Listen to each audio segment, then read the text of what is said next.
50 kilometers na pagpapahirap sa sarili. Tapos sasalubungin ka ng ulan, init at malakas na hangin. Lahat yata ng parte ng katawan ko sumakit pagkatapos ng rides na yun. Pero nakabawi na sa lakas na nawala. At ngayon ay sasabak ulit kami ni Max. At ang target namin puntahan ay Cavite City.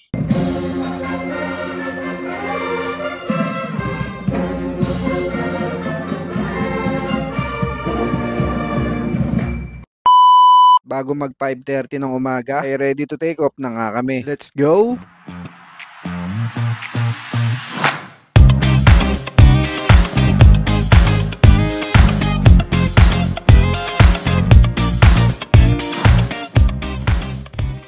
Pagdating dito sa bandang 13, may nakasabay ako na nagbibisikleta. Malamang sa malamang, papasok din to sa mga trabaho nila. Syempre, dahil kapwa cyclist natin sila, hinati ko lang sila ng good morning katulad ng ibang mga cyclist na binabati tayo pag nakakasalubong natin. Yan yung maganda sa pagiging cyclist. Nakakapagbigay ka ng magandang aura para medyo mapangiti natin yung isang tao, di ba? Inabot na nga kami ng liwanag sa daan pero meron pa ring buwan. Sa mga oras na yan, kayang-kaya pa yung padyakan dahil puro pababa naman yung mga dinadaanan.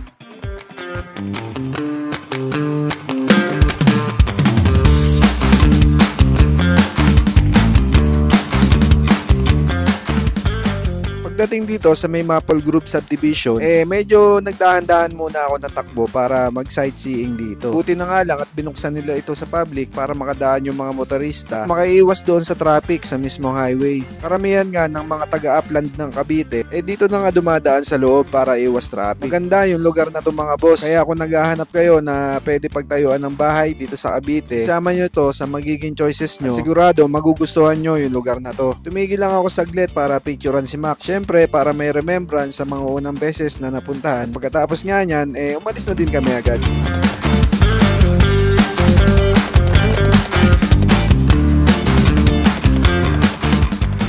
Tawagin ang lugar na to ng mga lokal ay asin. Dahil nung araw, pagdadaan ka dito, kabilaan ng kalsada, gawaan ng asin. Madadaanan nyo to, galing ng Nobeleta, papasok ng Cavite City. Sa mga oras na yan, ay ine-enjoy ko lang ang view dahil malapit na nga sa destinasyon namin. Hanggang sa marating ko na nga ang Heroes Arc dito sa Cavite City. Kung tatantsahin ko, yung lakas na nagamit ko ay parang nasa 50% pa lang dahil nga halos pababa at puro patag ang aming mga nadaanan.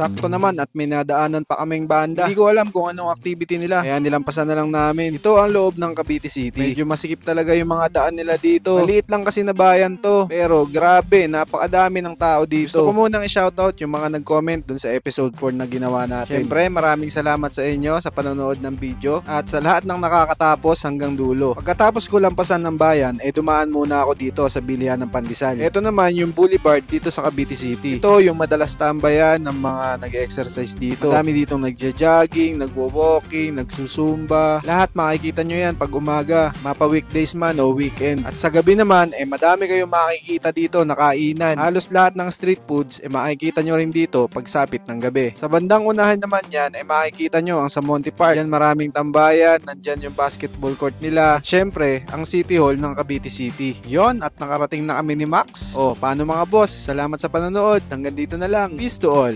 Adios!